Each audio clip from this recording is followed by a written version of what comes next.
बिस्मिल्लाहिर्रहमानिर्रहीम। अस्सलाम वालेकुम। मैं हूं नादिया बशीर, आपकी मेज़बान FM 102.2 रिफर रिहैब शो से। सामीन, स्ट्रोक बहुत सारे लोगों को मुतासर करता है, या तो हम इसको ये कह सकते हैं कि million of people get affected by stroke every year. फॉलेज की वजह से ना सिर्फ हमारी फ़िज़िकल बॉडी की तरफ बल्कि हमारी कम्युनिकेशन स्किल्स पे भी ये असरअंदाज होता है। इसी अहम मौजू पर बात करने के लिए आज हमने अपने स्टूडियो में दावत दी है उजाला रहमान को। ये एक स्पीच एंड लैंग्वेज पैथोलॉजिस्ट है। आज हम देखेंगे कि स्ट्रोक रिहेबिलिटेशन में स्पीच एंड लैंग्वेज पैथोलॉजिस्ट का क्या रोल है और किस तरह ये काम करते हैं पेशेंट्स के साथ उनकी सॉल्विंग और कम्युनिकेशन को बेहतर करने के लिए। उजाला रहमान ने जो अपना MS किया वो रिफा इंटरनेशनल यूनिवर्सिटी इस्लामाबाद से स्पीच एंड लैंग्वेज पैथोलॉजी से, और BS इन्होंने कॉमसेट यूनिवर्सिटी से इन साइकोलॉजी किया। करंटली वो शिफा तामीर मिल्लत के साथ PhD प्रोग्राम में इनरोल्ड हैं and she has been working in neurological disorders for quite number of years, और वो अपनी प्राइवेट प्रैक्टिस भी वहीं पे करती हैं। आइए उनको शो में हम वेलकम करते हैं और अपने शो का बाकायदा आगाज़ करते हैं। अस्सलाम वालेकुम। वालेकुम अस्सलाम। कैसी हैं आप? बिल्कुल ठीक ठाक। Thank you so much for taking your time out and coming to our show, और हमारे साथ इतने इम्पोर्टेंट और अहम मौजू पर बात करने के लिए। आपका बहुत शुक्रिया कि आपने इतना इम्पोर्टेंट टॉपिक हाईलाइट किया और मुझे यहाँ पे बुलाया। आप हमारे सामीन को ये बताएं कि स्ट्रोक है क्या और ये किस तरह, और इसमें स्पीच एंड लैंग्वेज पैथोलॉजिस्ट का क्या रोल हो सकता है। Okay, will start with it कि स्ट्रोक फॉलेज जिसको हम आम जबान में कहते हैं वो बेसिकली है क्या। किसी भी तरह जब आपके ब्लड फ्लो में इंटरप्शन आ जाती है, रुकावट आ जाती है, तो हम कहते हैं इनको फॉलेज हो गया। वो दो तरीक़ों से हो सकता है, या तो क्लॉट बन गया मतलब खून जम गया, या तो खून बह गया मतलब हैमरेज हो गया। तो जब ये मसले होते हैं तो कुछ सिम्टम्स आते हैं जिसमें स्पीच एंड लैंग्वेज पैथोलॉजिस्ट आपको हेल्प कर सकते हैं। सिम्टम्स कैसे होंगे?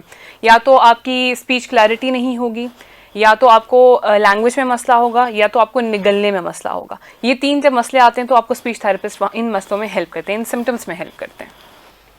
ठीक है, मैं चाहूँगी कि आप इस वक्त ये बताएं कि लेट्स सपोज एक पेशेंट है, उसको स्ट्रोक हो गया, तो वो किस तरह उसकी कम्युनिकेशन स्किल पर असरअंदाज होगा। ओके, जैसे कोई पेशेंट आया आपके पास फॉलेज का, तो आप अमूमन ये देखते हैं कि उनकी स्पीच स्लर हो गई है। मतलब वो जो बोल रहे हैं समझ नहीं आ रहा, मम्बलिंग टाइम इस तरह की अब बात समझ आ रही है। फिर उनकी लैंग्वेज में दो हिस्से होते हैं, या तो उनकी अंडरस्टैंडिंग ख़राब हो गई है, या तो वो एक्सप्रेस नहीं कर पा रहे, जो बोल रहे हैं वो अदा ही नहीं हो रहा लफ्ज़। ठीक हो गया। तीसरी चीज़ आती है निगलने की। जो मसल्स हैं वो पट्टे जिनको हम आम जबान में कहते हैं वो कमज़ोर हो जाते हैं, तो वो निगलने की दिक्कत आ जाती है उसके अंदर। तो ये चीज़ें होती हैं जो आप अमूमन पेशेंट्स में देखेंगे। ठीक है, इसके साथ साथ मैं ये चाहूँगी कि आप हमारे सामीन को ये भी बताएंगे स्ट्रोक के बाद पेशेंट की जो निगलने और चबाने की सलाहियत होती है उस पर ये कैसे असरअंदाज हो सकता है। निगलने और चबाने की, ओके, इट्स मोर लाइक कि आप जब कोई चीज़ खा रहे होते हो तो पेशेंट जो स्ट्रोक का होता है वो कई बार होता है मुंह में रख के भूल जाता है।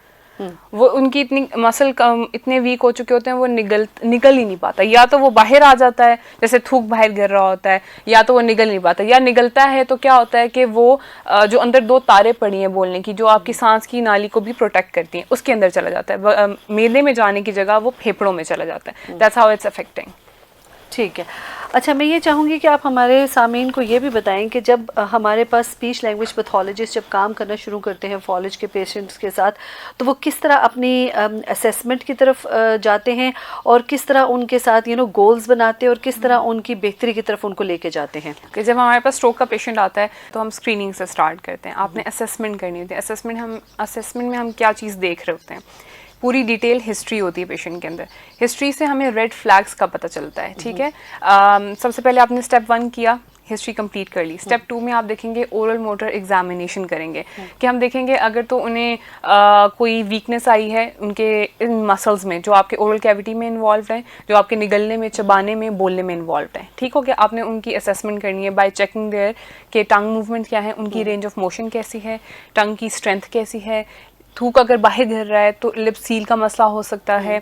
अगर तो नवाला जो है वो निगल नहीं पा रहे तो पॉसिबली अगेन टंग मूवमेंट्स का मसला है। आप गैग चेक करते हैं। अब यूजुअली नई रिसर्च में ये कहते हैं कि gag is not the only responsible for solving, सिर्फ वो नहीं है, उसके और भी तरीके हैं जो आपको चेक करने चाहिए। इसके अलावा हम दांतों का स्ट्रक्चर देखते हैं कि आया जो हम वो डाइट खाना चाह रहे हैं और जो हम उनको सजेस्ट करना चाह रहे हैं क्या वो उसके मुताबिक खा भी सकते हैं कि नहीं। ये सारी चीज़ें करने के बाद फिर हम यहाँ के मसल्स को चेक करते हैं कि आपके लेरिंग्स की मूवमेंट कैसी है, क्या वो उठ रहा है ऊपर के नहीं जब वो आप निगलते हैं, क्या वो सेफ्टी दे सकता है कि नहीं। फिर हम उनको वाटर स्वॉलो टेस्ट भी एक टूल है जिस तरह हम परफॉर्म करते हैं, पानी पिला के चेक करते हैं, डिफरेंट डाइट अपने सामने खिला के चेक कर सकते हैं। इसको हम ऑब्जेक्टिव की तरफ भी लेके जा सकते हैं, मतलब इंस्ट्रूमेंटल ट्रेनिंग की तरफ। जैसे मैं फीस में ट्रेन हूँ तो आई प्रेफर कि हम टीम वर्क करें, ENT के साथ मैं मिलके उनके ऊपर फीस परफॉर्म करती हूँ, which is flexible endoscopic evaluation of swallowing. ठीक है, हम क्या करते हैं कि नाक के जरिए कैमरे को पास करते हैं, कैमरे की यहाँ तक उसकी पहुँच होती है, फिर डिफरेंट कंसिस्टेंसी ट्राई करते हैं। उसमें लिक्विड्स भी होते हैं, उसमें सेमी सॉलिड्स भी होते हैं, उसमें सॉलिड्स भी होते हैं, और मिक्स कंसिस्टेंसी भी होती है, सॉलिड और लिक्विड को ना मिक्स करके वो भी देते हैं, देखने के लिए कि पेशेंट किस वाली कंसिस्टेंसी को निगल सकता है, होल्ड कर सकता है, डिले कर रहा है, बाहर स्पिट आउट कर रहा है, जब वो अंदर निगल रहा है तो वो फेफड़ों में जा रहा है या मैदे में जा रहा है। फिर ये भी देखते हैं कि वो वापस तो नहीं आ रहा, रिफ्लक्स तो नहीं है, बैक फ्लो तो नहीं है उसका। तो ये बहुत सारी चीज़ें उसके अंदर कवर हो जाती हैं। It's a very good test, gold standard भी कहा जाता है इसको। इसके अलावा भी और टेस्ट हैं।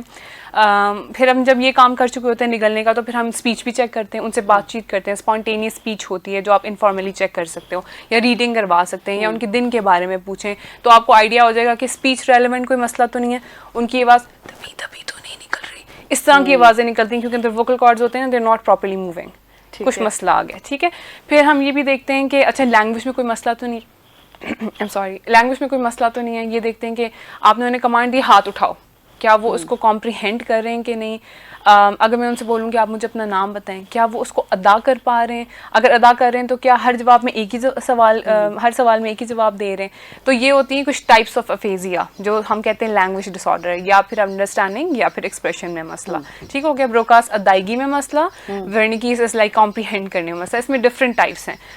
मसल में वीकनेस होगा तो डिसार्थिया कहलाएगा, उसमें आपको डिस्फेजिया मतलब निगलने का मसला भी हो सकता है, आपको स्लर स्पीच का मसला भी हो सकता है। तो ये कुछ डोमेन्स हैं जो आपको सारी असेस करनी है। आप इनफॉर्मली भी कर सकते हैं, आप फॉर्मल असेसमेंट के साथ भी कर सकते हैं। ठीक है, सही। तो उसके बाद फिर आप लोग गोल्स बनाते हैं और उसको लेके चलते हैं।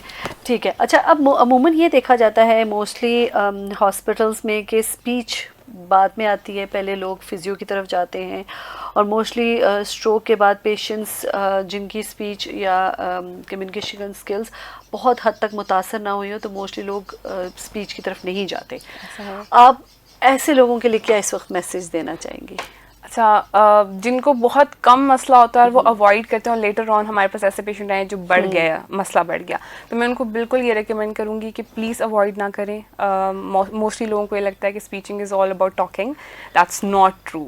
हम उन पर निगलना, बोलना, समझना, कॉग्निटिव कम्युनिकेशन डिसऑर्डर्स देख रहे होते हैं। It's a very vast field, और थोड़ा थोड़ा काम जो फैमिली को सिखाने में होता है, फैमिली का करना, पार्टिसिपेट करना होता है उसमें, वो पेशेंट को बहुत अच्छी क्वालिटी ऑफ लाइफ दे सकता है। यहाँ पे ना ऐसा नहीं होता, बूढ़े लोग अगर बेड पे हैं तो उन्हें छोड़ दिया जाता है कि चलें यू आर रेस्टिंग नाउ, आपने पूरी ज़िंदगी काम के लिए आप रेस्ट करें, वो बेशक बीमार होकर करें या ऐसे ही पढ़ें, तो वो पैटर्न हमें चेंज करना पड़ेगा। ठीक है, सो मोस्टली हम ये कह सकते हैं कि even when you are coming to, और अगर आपको रेफ़र किया गया है फॉर स्पीच थेरेपी, तो you have to take it will take time before you will get better, and we have to be very consistent with this whole process. ठीक है जी। अब मैं चाहूँगी कि अगर आपके पास ऐसी कोई if you worked with somebody like this, और अगर आपके पास कोई सक्सेस स्टोरी है तो प्लीज़ वो भी हमारे साथ इस पर ज़रूर शेयर करें। मल्टीपल हैं, एक बात मैं ऐड ऑन करना चाहूँगी बिफोर शेयरिंग द स्टोरी। जो रिकवरी टाइम होता है ना, वो वेरी करता है पेशेंट टू पेशेंट। वो वेरी इस तरह करता है कि कुछ पेशेंट्स होते हैं स्ट्रोक के बाद वो विद इन वीक्स ठीक हो जाते हैं। ठीक है, कुछ ऐसे होते हैं जिनकी रिहैब थोड़ा सा लंबा चलती है, महीनों में चली जाती है। अब वो पेशेंट टू पेशेंट वेरी करता है, उनकी टाइप, उसकी सवेरिटी बीमारी की उसके ऊपर डिपेंड करता है।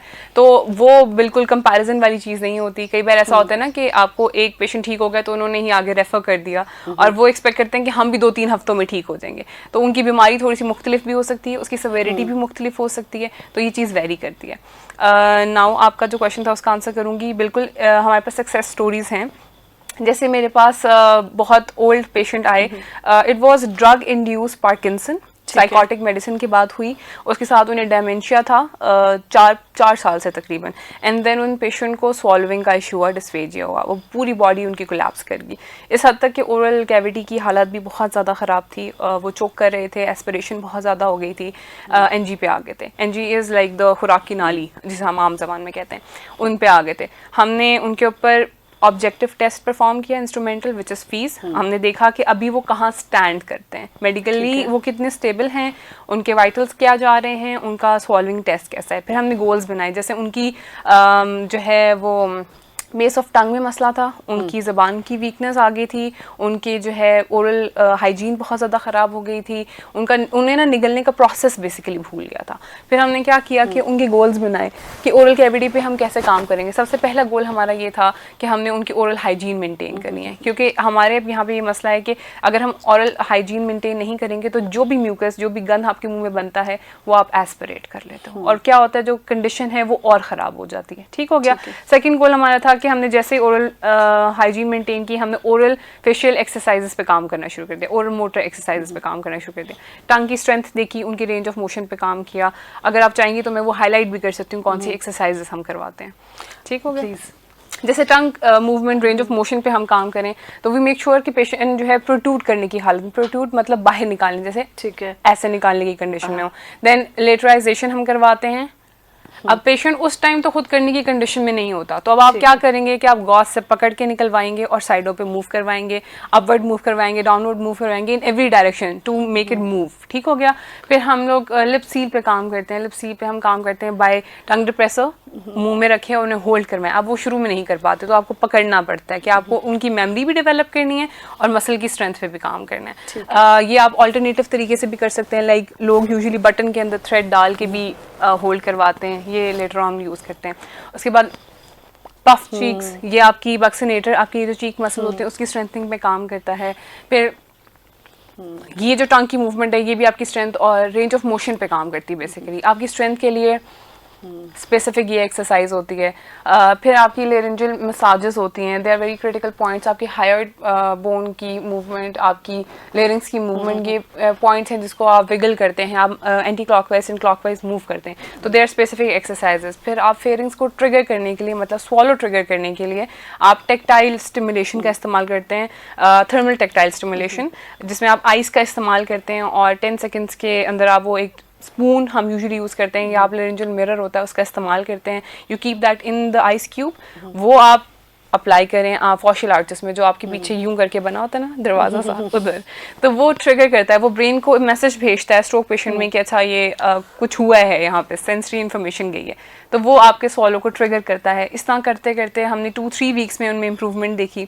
हमने जब पोस्ट टेस्ट किया तो माशाल्लाह से उनकी एनजी रिमूव हो गई, ओरल फीडिंग पे आ गए। इस दौरान हमने ओरल फीड भी देना शुरू कर दिया था। ट्रायल्स एक लिमिट होती है जिसमें आप दे सकते हो और आपने देखना होता है कि मूवमेंट्स कैसी जा रही हैं, आप सेफ्टी देख रहे होते हो, ऑक्सीमीटर से देख रहे होते हो। हम तो ऑब्वियसली लंग्स वगैरह भी चेक करते हैं, आपके वाइटल्स भी साथ साथ चेक हो रहे होते हैं, तो वो सारे इंडिकेटर्स हमने कलेक्ट किए और उसके मुताबिक हम देते गए और अब माशाल्लाह वो बिल्कुल ठीक हैं। हमने उनकी सॉल्विंग बिल्कुल काम कर ली, उनकी स्लर स्पीच भी थी, वो साइड बाई साइड गोल्स चले। अब माशाल्लाह सिर्फ डिमेंशिया का मसला है, हम कॉग्निटिव उस पर काम कर रहे हैं और मुझे कल ही बल्कि फीडबैक मिला फैमिली की तरफ से कि he has improved a lot माशाल्लाह, मतलब इतना एक्सपेक्ट भी नहीं किया था। सामीन, आप हमारा शो देख रहे हैं FM 102.2 रिफर रिहैब शो। आप हमारा ये शो जो है लाइव देख सकते हैं यूट्यूब पे भी और फेसबुक पे भी।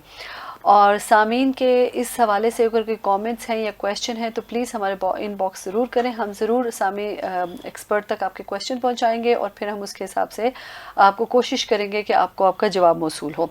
इसी सिलसिले में हमें 2 सवाल मौसूल हुए हैं। ये सानिया साहिबा हैं, ये पूछना चाहती हैं कि फ़ालिज के मरीज़ का एक उनका मरीज़ है जिसको फ़ालिज का अटैक हुआ है और जिसकी वजह से उनकी ज़बान जो है वो बुरी तरीके से मुतासर हुई है। वो जानना चाह रही हैं कि इस ज़बान के मुतासर होने की वजह से उनकी खुराक को वो सही चबा नहीं सकते, तो इसके लिए आप क्या रेकमेंड करेंगी, या आप या कोई एक्सरसाइज रेकमेंड करेंगी, या फिर आप डॉक्टर के पास कहती हैं कि हम दोबारा से जाएं और उनसे कंसल्ट कर लें?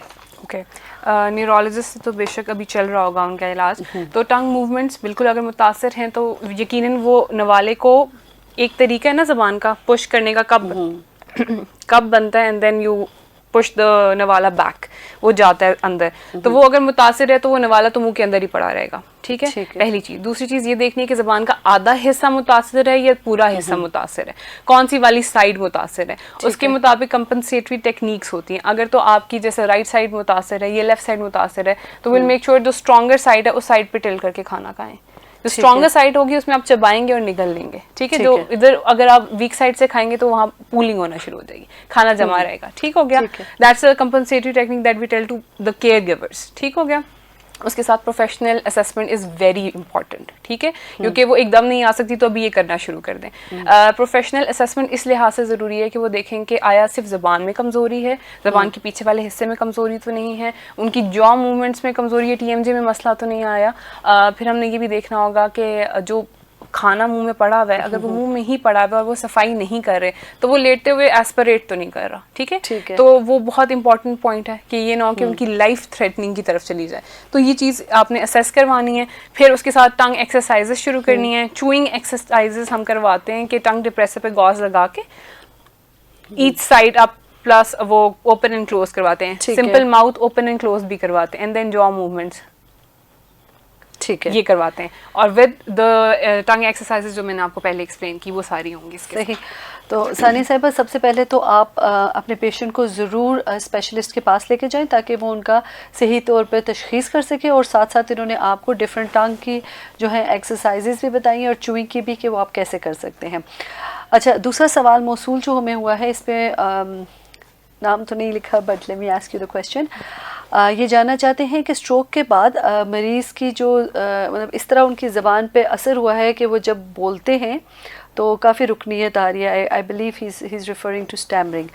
तो आप प्लीज़ बताएं कि हमें क्या करना चाहिए और उनको किस डॉक्टर के पास हम लेके जाएं। ठीक है, अगर तो स्ट्रोक की बात हुई है तो ये न्यूरोजेनिक स्टैमरिंग कहलाती है। ठीक है, सबसे पहले न्यूरोलॉजिस्ट इनको देखेगा, उसके साथ टंग स्पीच थेरेपिस्ट टीम वर्क होगा, मल्टी डिसिप्लिनरी जाएंगे। स्पीच थेरेपिस्ट देखेगा, कुछ टेक्निक्स बताएंगे, एंड ऑल्सो साइकोलॉजिस्ट, क्योंकि न्यूरोजेनिक है तो पॉसिबली ये स्ट्रेस और डिप्रेशन स्ट्रोक के बाद बहुत पेशेंट में देखा गया है, तो मूवमेंट वो भी आता है। ऑल्सो डिसार्थिया भी हो सकता है। Assessment is very important. Weakness की वजह से हो सकता है कि वो अदा ही ना कर पा रहे, इसे ब्रोकासफेजिया भी कह सकते हैं, क्योंकि एफर्टफुल स्पीच हो जाती है उसमें भी। तो आपने वो डिसार्थिया और अफेजिया की तरफ असेसमेंट ज़रूर करवानी है।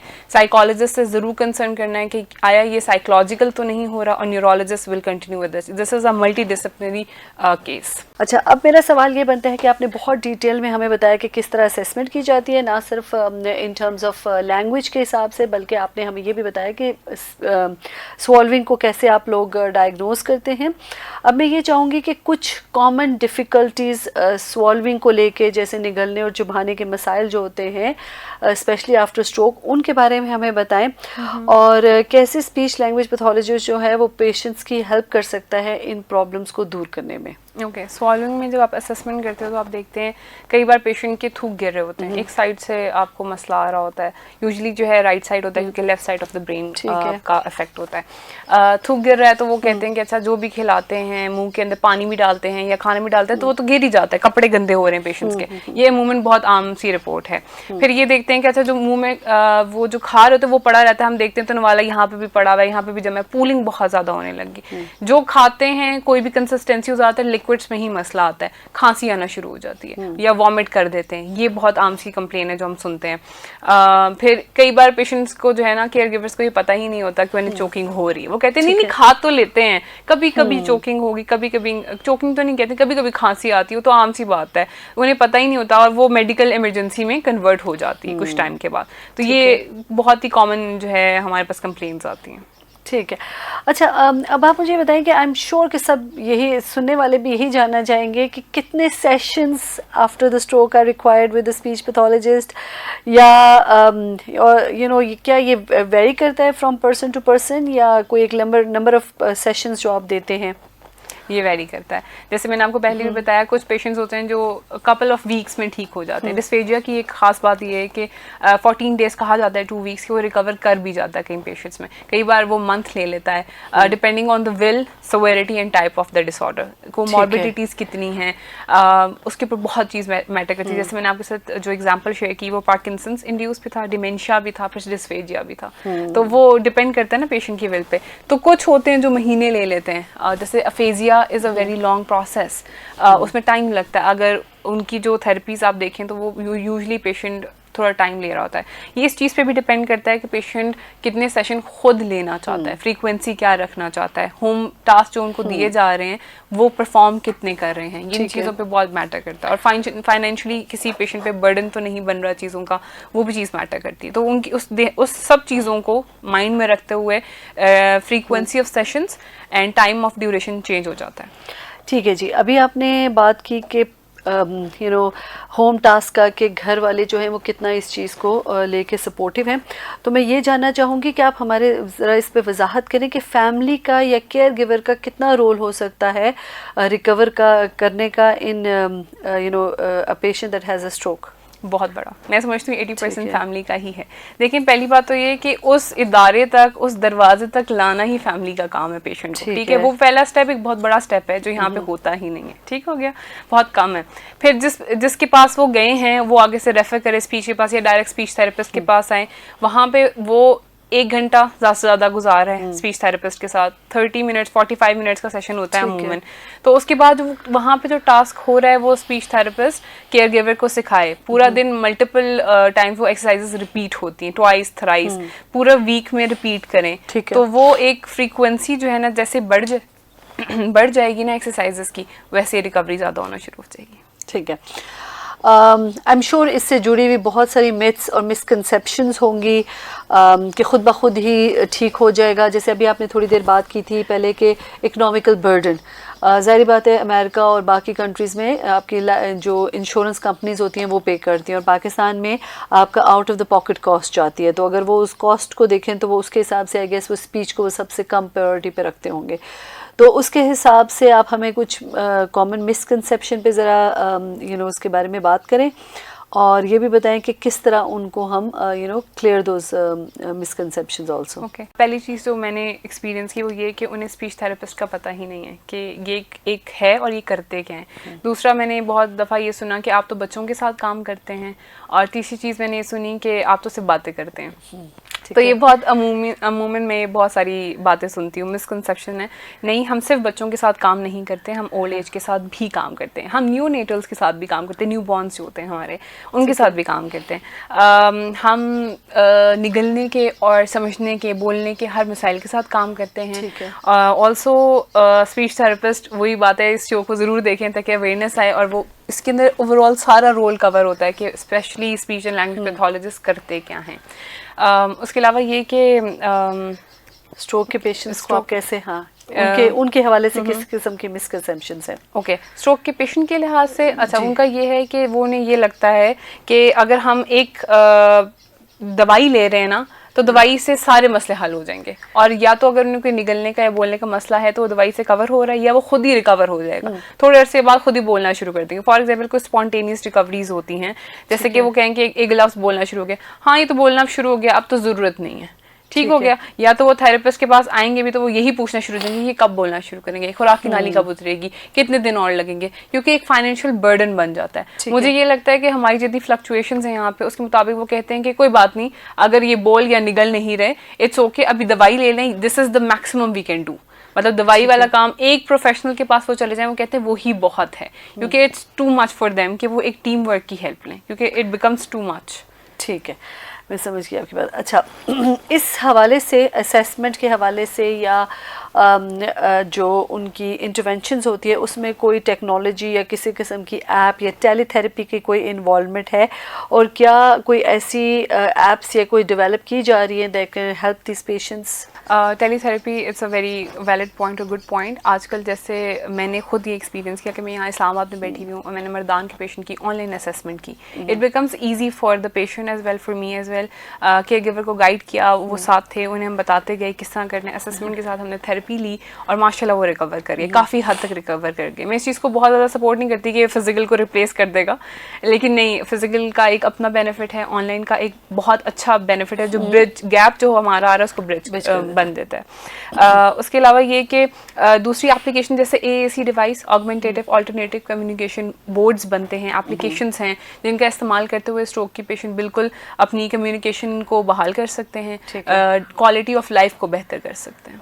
ठीक है, यानी कि हमारे पास जैसे फ़ोन में ऐप्स होती हैं और डिफरेंट डिवाइसेस भी आती हैं, जैसे गो टॉक है या फिर आप डायनोवेक्स वगैरह है, उसको भी आप इस्तेमाल करते हुए आप अपनी प्रेफर्ड लैंग्वेज आप सेलेक्ट करें एंड वॉइस जनरेटेड डिवाइसेस भी होती है। ठीक है, स्पेशली फॉर दोज पेशेंट्स जो इस वक्त सुन रहे होंगे, जो जानना चाहेंगे, जो इस किसी प्रोफेशनल में हैं, वो अगर उनको स्ट्रोक हो जाए और स्पेशली अगर उनकी ही वॉइस अगर अफेक्ट हुई है, तो किस किस्म की उनको टेक्नोलॉजी ऐप्स इस्तेमाल करते हुए वो अपनी इस चीज़ को बेहतर कर सकते हैं? अच्छा, जो वॉइस जिनको जो प्रोफेशनल्स हैं जिनको वॉइस का मसला होता है, वो वॉइस जनरेटेड डिवाइसेस यूज़ कर सकते हैं। AI टूल्स बहुत ज़्यादा आगे हैं। ऑल्सो जो AAC डिवाइसेस में एक्सपर्ट हैं, जिन्होंने इस डोमेन में बहुत काम किया है, उनसे असेसमेंट करवाएं, they can guide you better in it. मैं चाहूँगी कि जाने से पहले आप हमारे सामीन को ये ज़रूर बताएं कि जो स्ट्रोक सर्वाइवर्स हैं या उनकी फैमिली के लिए कितनी इम्पोर्टेंस है स्पीच थेरेपी की। सामीन को एक मैसेज दें जिसमें ये ज़रूर बताएं कि फैमिली या केयर गिवर का कितना रोल होता है टुवर्ड्स देयर रिकवरी, और specially in terms of speech sessions का कभी कितनी कितनी फ़ायदेमंद साबित हो सकती है इसमें। मैं उनको रिकमेंड करूँगी कि पहले तो ये समझें कि स्पीच थेरेपी एक बहुत वाइटल प्ले करती है role in the recovery of stroke patient. आपने पेशेंट रहना है, कंसिस्टेंट रहना है एक्सरसाइजेस में लेके जाने में या उसको घर में परफॉर्म करने के लिए। I know that's not easy. आप एक पेशेंट के साथ अपनी वर्क रूटीन को भी बैलेंस कर रहे होते हैं और अपनी पर्सनल लाइफ को भी बैलेंस कर रहे होते हैं, लेकिन आपके छोटे छोटे steps can bring a big change. उनकी लाइफ में, आपकी लाइफ में बहुत बड़ा चेंज ला सकते हैं। तो प्लीज़ इस चीज़ को समझें, अपने आप को भी एजुकेट करें और इसको आगे भी स्प्रेड करें, क्योंकि इट बिकम्स अ चेंज और चेन बनेगा और that will bring a change. Thank you so much. Thank you so much for coming. Thank you.